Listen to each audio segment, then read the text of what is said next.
Celui qui travaille, il sait que demain je vais sortir. Comme moi, demain je vais quitter chez moi à 2h30. Je vais quitter chez moi à 2h30 pour arriver à Remiremont vers le Bauge vers 3h40. Prendre un autre véhicule pour aller jusqu'à Lille. Je dois être à Lille à 10h. Parce que les clients m'attendent là-bas. Et mon patron m'a appelé. Il dit Thierry, fais un effort. Il a dit aujourd'hui, quand je vais rentrer chez moi, peut-être là, après le culte, je cherche à manger, je dors. Je peux me réveiller encore la nuit, me reposer un peu. J'aime beaucoup regarder des fois les vidéos, et lire aussi, je regarde. Mais je sais qu'à 2h30, je dois partir. Si je ne dors pas, et que j'attends à minuit pour dormir pendant 2h30, j'aurai des soucis demain. Parce que je vais rouler jusqu'à Lille. C'est comme ça un enfant de Dieu doit se préparer. La solution à la fatigue, c'est quoi? C'est la préparation et c'est de dormir. Si vous voyez bien, nous avons 24 heures par jour. L'homme, socialement, nous avons réparti 8 heures pour le travail, 8 heures pour se reposer et 8 heures pour dormir. Bon, pour les enfants, ils peuvent dormir même 10 heures. Pour les adultes, 8 heures, certains peuvent réduire même 7 heures ou 6 heures. Mais s'il est temps de dormir, toi, tu ramènes le temps de dormir pour s'amuser, pour jouer. Tu auras des soucis. Tu vas louper beaucoup de choses. Même au travail, tu seras distrait au travail. On risque même de te licencier au travail. Tu vas perdre le travail alors que c'est le père de tes enfants, le père de ta famille. Est-ce que quelqu'un me comprend? Est-ce que ce que je dis c'est spirituel? Amen. C'est comme ça. Lorsque quelqu'un est fatigué chez lui à la maison, très fatigué, il n'a pas dormi, il vient ici à l'église, il ne donnera pas une adoration de qualité. C'est clair. Rien. C'est vrai. Ça ne sera pas quelque chose de qualité. D'abord, il sera distrait. C'est parce qu'il vient de se réveiller. Il vient de se réveiller. Ça sera le temps pour regarder de gauche à droite. Il n'aura même pas la force. Peut-être c'est pour somnoler. Peut-être, frère, non. Je vous exhorte, frère, en tant que votre frère, en tant que votre pasteur, de donner à Dieu une adoration de qualité. Amen. Et une adoration de qualité se prépare. Se prépare déjà le lendemain, la nuit. Tu te reposes. Supposez que moi je ne dors pas. Comment je vais m'en sortir? Frère, comment je vais m'en sortir si je ne dors pas? Malgré les efforts que je fais, je me sens déjà fatigué. Malgré toutes ces disciplines que je me donne, je bénis le Seigneur parce qu'il m'a fait grâce. Si j'ai besoin de dormir, je dors. C'est-à-dire, moi, tel que nous sommes là, si je dis maintenant, je n'ai pas dormi là-bas, je passe le canapé, je dors. Oui, c'est comme ça que j'ai conditionné un peu mon corps. Alléluia. Ouais, j'ai conditionné parce que si je me lance dans la catégorie de ceux qui au moins j'ai du mal pour dormir, non, ça ne va pas marcher. Moi, j'ai conditionné mon esprit là, j'ai conditionné mon corps, j'ai dit, écoute-moi mon corps, si je te donne qu'il faut aller dormir là-bas, tu dors direct. Et ça commence, ça marche. Alléluia. Et ma femme me dit ça souvent, et toi, si tu dors, tu veux dormir, tu mets comme ça, je dors. Mais oui, comme ça. C'est très important pour moi parce que déjà je me dis, je dois dormir. Si je ne dors pas, en tout cas ça sera difficile pour moi. Comment je vais faire? Comment? Parce que je vais avoir une journée de qualité. Je vais avoir une adoration de qualité. Ce que je vais faire, je vais avoir de qualité. Tu peux dire amen avec moi? Amen. 3 types de fatigue. Il y a la fatigue physique. Les jeunes, vous êtes là avec moi? Vous êtes là? Il y a la fatigue physique, c'est-à-dire, c'est dit à l'effort. Peut-être que tu as fait le sport, tu as fait une marche, tu as beaucoup bougé, tu peux te fatiguer physiquement.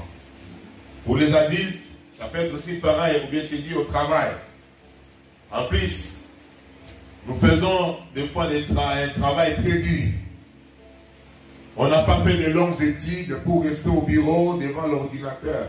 Même ceux qui ont fait de longues études devant l'ordinateur, ils sont fatigués devant la lumière là de l'écran. S'asseoir seulement comme ça du matin au soir. Soit te parler au téléphone avec les clients, appeler les gens. C'est fatigant, frère. C'est très fatigant. Même ceux qui travaillent à la caisse là dans les magasins, ils sont fatigués, ils ont des poignets là, les maladies. Tu vois les poignets là? Fais passer les articles du matin au soir. Et quand il rentre à la maison, il n'a pas envie de toucher quelque chose. Donc la fatigue physique peut venir de l'effort physique, du travail, d'une activité sportive. Et maintenant, toi qui veux avancer, qui veux réussir, préparer ton jour, préparer ton culte, tu dois te rattraper, tu dois t'organiser pour te reposer. Amen. Lorsque tu te reposes, lorsque tu dors, lorsque tu as un moment de repos personnel, l'énergie se renouvelle. Dommage, le monde d'aujourd'hui, il y a des gens qui ne veulent pas rester seuls. Ils veulent rester toujours avec les gens pour parler. Rester toujours au téléphone ou pas. Frère, écoutez-moi. Il y a des moments où tu dois rester seul. Seul dans ton coin, frère. Seul dans ton coin. Tu ne veux pas les dérangements, tu ne veux pas les bruits. C'est ton temps. Tu dois avoir le temps pour toi. Des fois, nous avons le temps pour les autres. Et tu peux dire amen. Amen. Nous avons le temps pour notre patron. Ça dit, tu as le temps pour lui, tu travailles pour lui. Quand tu rentres aux gens, tu as le temps pour parler avec les autres. Quand est-ce que tu auras le temps pour toi? Il faut avoir le temps personnel pour toi. Je reste seul dans mon coin. Moi, des fois, je suis comme ça, je reste seul. Et à la maison, je pense que je suis en colère. Je ne suis pas en colère, je vais rester seul. Je vais rester seul. Me reposer, réfléchir sur aussi ma vie, réfléchir sur mes projets, réfléchir sur le ministère. Est-ce que tu as le temps de réflexion personnelle pour ta vie?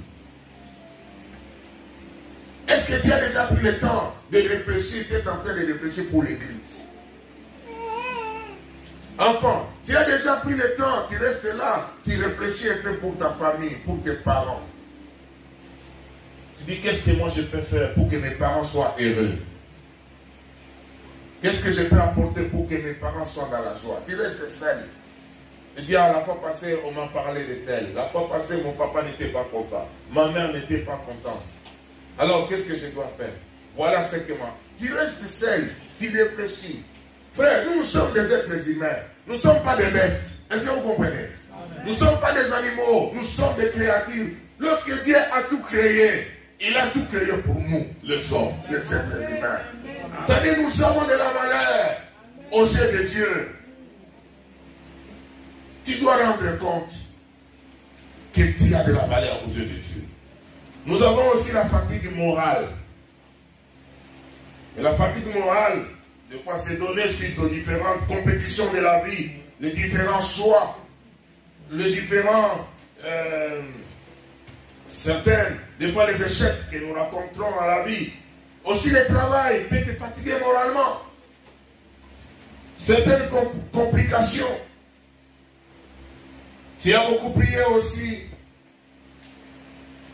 Tu attends que les choses changent. Tu as beaucoup lu. Ça peut t'apporter aussi une fatigue un peu morale. Je ne sais pas si c'est ce qu'on appelle le burn-out. Le burn-out, c'est quoi? C'est l'épuisement. L'épuisement de quoi? C'est physique ou bien mental. Moi, si tu atteins le niveau là, c'est grave. La personne qui est épuisée, qui a le burn-out, c'est-à-dire, il n'a pas envie. Et certains exemples dans la dépression. La dépression, et nous en tant qu'enfants de Dieu, nous ne pouvons pas souffrir de la dépression. C'est démoniaque, c'est satanique. Ça pousse à se faire tuer. Oui, parce que c'est une maladie qui témoigne d'un manque de confiance même à Dieu, manque de confiance à la parole, aux promesses de Dieu. Et cette fatigue morale nécessite aussi un temps de repos. Voilà pourquoi beaucoup de gens partent en vacances. Alléluia. Pour se refouler un peu. oubliez un peu, on nous donne, même l'État, même des fois notre patron, il a imposé ça. Il dit, la personne qui travaille doit avoir un temps de repos.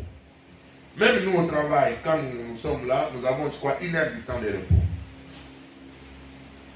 Tu dois aller des fois se promener dans la nature, aller en vacances, pour que l'énergie se renouvelle, changer un peu l'environnement. Nous avons aussi la fatigue spirituelle. Ça, c'est la plus dangereuse. La fatigue spirituelle, c'est surtout, c'est ce que nous pouvons appeler le découragement. Lorsque tu attends que Dieu puisse faire quelque chose, tu ne vois pas la chose arriver. Tu vis que des complications, tu vis que des contradictions, tu vis des combats. Alors que tu viens à l'église, tu te poses des questions. Mais pourquoi moi je vis ça? Pourquoi mes parents souffrent? Et ça peut te fatiguer découragement. Et ça peut te fatiguer spirituellement. Et cela peut conduire à des décisions mauvaises, négatives.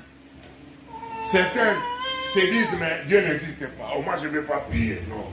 Que si Dieu a existé, mais pourquoi il nous laisse comme ça? Pourquoi il perd? Écoute, Dieu existe, Dieu est là. Amen. Dieu est là sur son trône, il règne. En plus, Dieu ne nous a pas créés comme des robots. Dieu nous a créés avec le libre arbitre.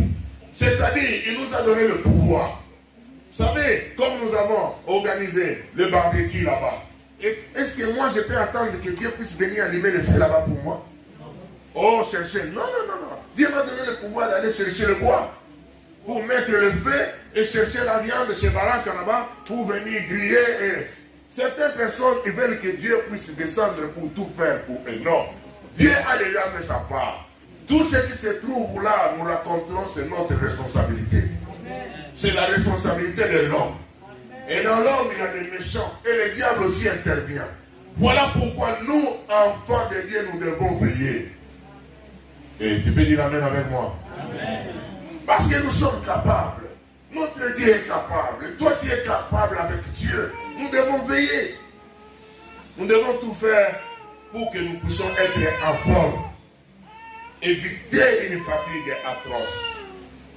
Éviter une fatigue atroce. Est-ce que nous pouvons lire Ésaïe chapitre 40, versets 27 à 31?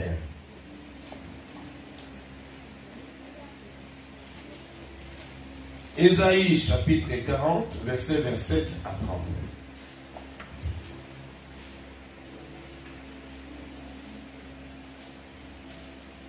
Oh, le jeune homme est tombé. Il est mort.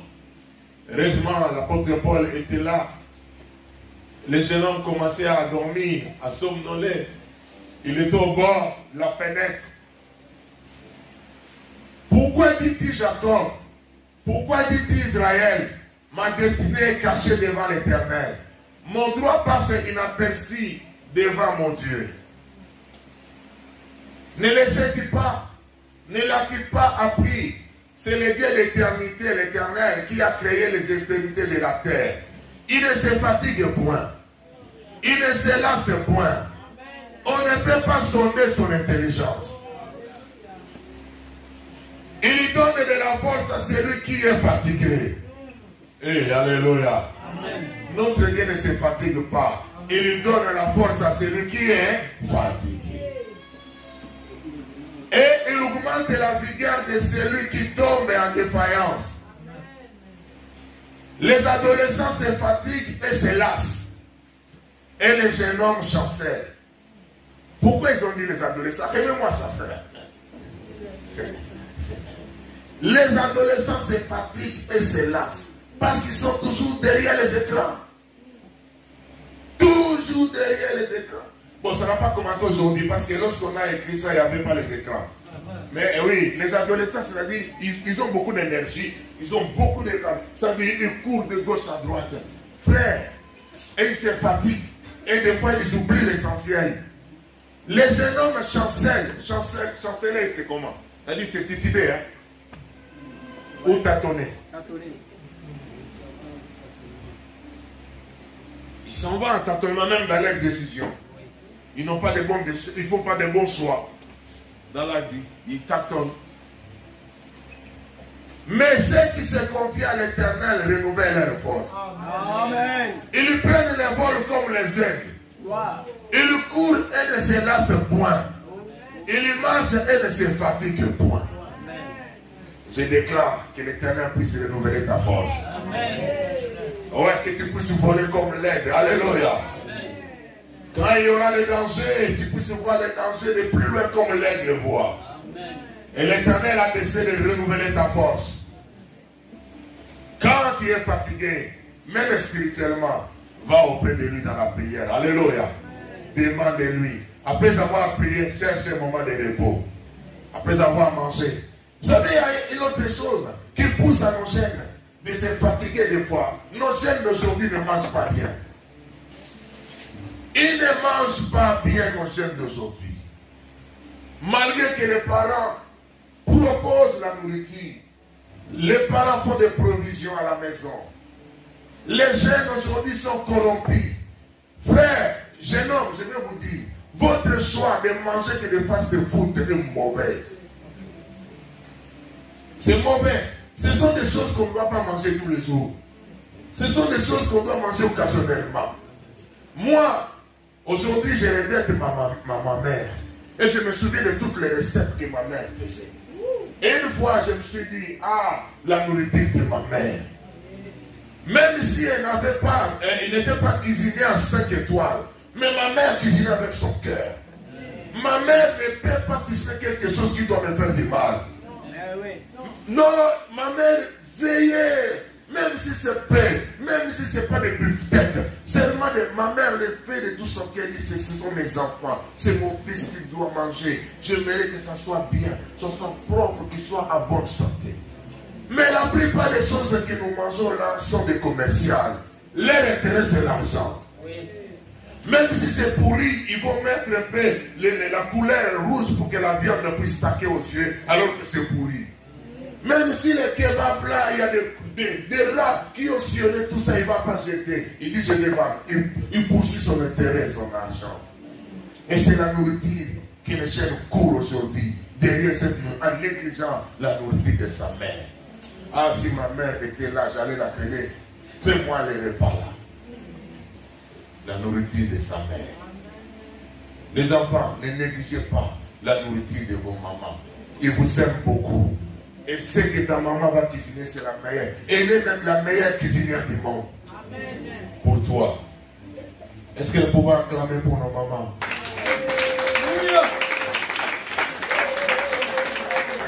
Alléluia.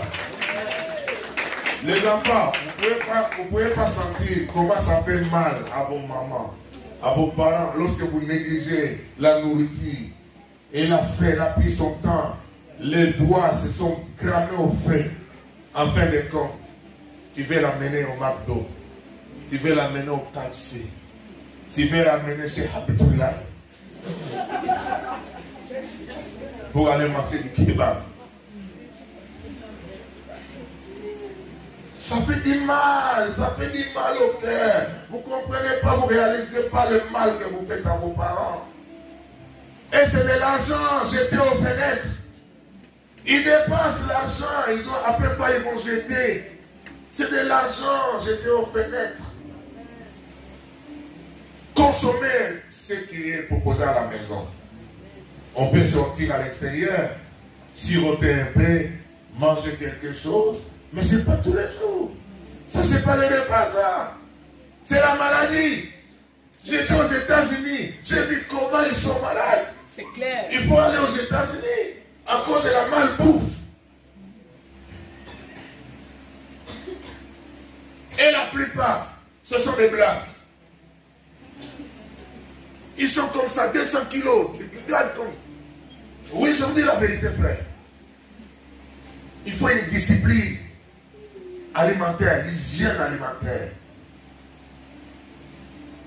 Aucun jour, tes parents vont te proposer quelque chose de mauvais. C'est toujours ce bon. Amen. Amen. La négligence. Le jeune homme là qui était assis au bord de la fenêtre, quelque part il était aussi négligent. Ah oui. Oui, il était négligent. Allez s'asseoir au bord de la fenêtre. Il a minimisé les dangers. Voilà, l'accident est arrivé, il est tombé. C'est comme ça lorsqu'on est négligent. Même sur le plan spirituel, même lorsqu'on est négligent, on ne va pas offrir quelque chose de qualité à Dieu à l'église. La prière ne sera pas de qualité. Ça sera une prière déjà négligée. Une prière négligée. Bon, j'ai beaucoup de versets à donner, mais le temps s'empresse, je ne veux pas. Vous pouvez écrire ce qui veulent 2 Chroniques 29, 11. Là, la Bible dit, mes enfants, cessez d'être négligents. Et dans Jérémie 48, 10, elle nous dit, maudit soit celui qui prend l'œuvre de Dieu en négligence. C'est-à-dire, quand tu viens prier à l'église, tu viens jouer, tu prends, et la Bible dit, tu sois maudit. Ce n'est pas une bonne chose, bien aimé. Quand nous venons des Chroniques 29, verset 11.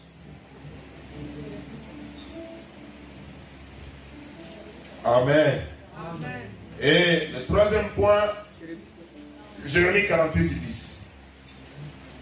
Vous savez, vous voyez dans la Bible, on nous parle aussi de certaines personnes qui ont manqué les bénédictions à cause de la négligence. Par exemple, les 5 vierges folles. Ils étaient 10. L'époux devait venir dans Matthieu 25. Chacun devait préparer de l'huile pour la lampe. Et ils étaient négligents, ils n'ont pas préparé la bonne à cause de la négligence. Lorsque l'époux est arrivé, leur lampe n'avait pas l'huile. Et l'époux n'a pas permis qu'ils entrent. L'histoire aussi des talents. Celui qu'on a donné, on a donné des sacs pour travailler. Lui, par la négligence, il est allé cacher. Et le maître, le patron, quand il est venu, il a crié sur lui. Il a ravi même le pain qu'il avait. Ils ont donné à celui qui n'était pas négligent. Pour finir, la distraction. Donc, la fatigue, la négligence, la distraction nous rend incapables, frère. Un chrétien qui est distrait. C'est quoi la distraction? La distraction est un passager de quelqu'un qui manque de concentration. Qui manque de concentration. Comment tu peux les asseoir au bord de la fenêtre? En plus la nuit. Pendant qu'on est en train de prêcher. C'est comme là, je suis en train de prêcher comme ça, quelqu'un, il s'assoit au bord de la fenêtre. On nous dit qu'il n'était pas papa, c'était un jeune homme. C'est ça le comportement des jeunes. Ils ne voient pas les dangers. Ils sont toujours dans la distraction, manque de concentration. C'est ça qui pousse beaucoup des enfants à échouer à l'école. Manque de concentration. Lorsque tu n'as pas bien mangé, lorsque tu n'as pas bien dormi, tu n'auras pas une bonne concentration à l'école. Tu ne seras pas concentré dans ce que tu fais, même dans la prière ici, même dans l'adoration.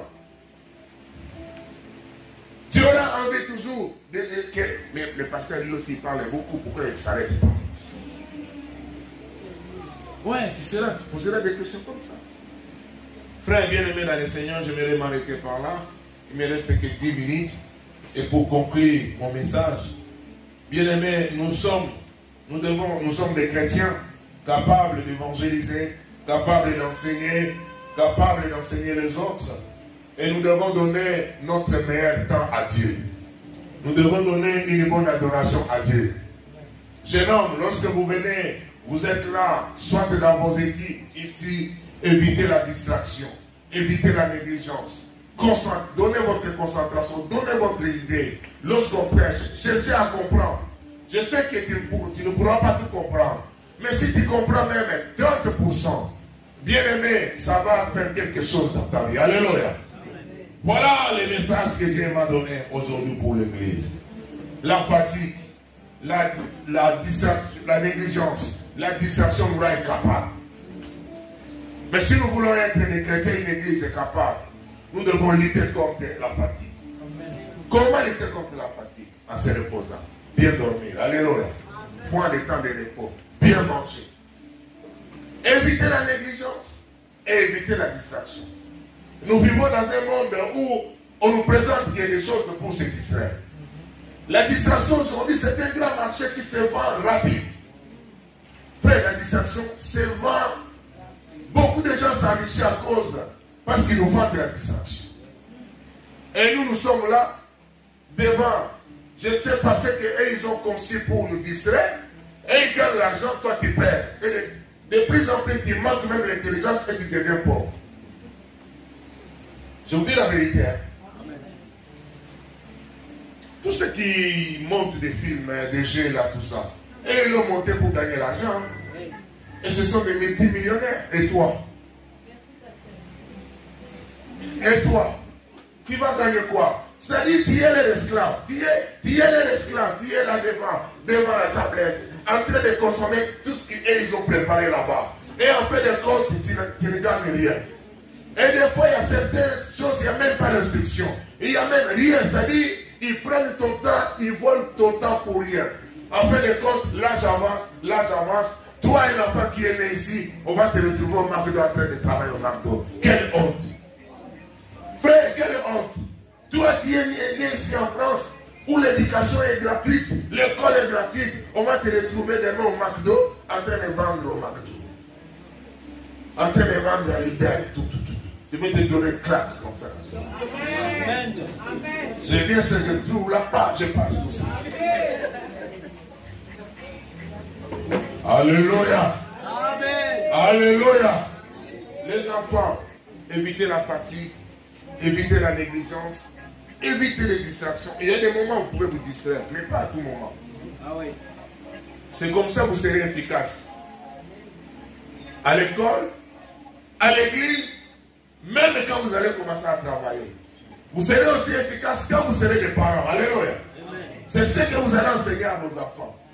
Vous allez voir, nous aurons une église bénie, une église prospère, une église capable de faire beaucoup de choses.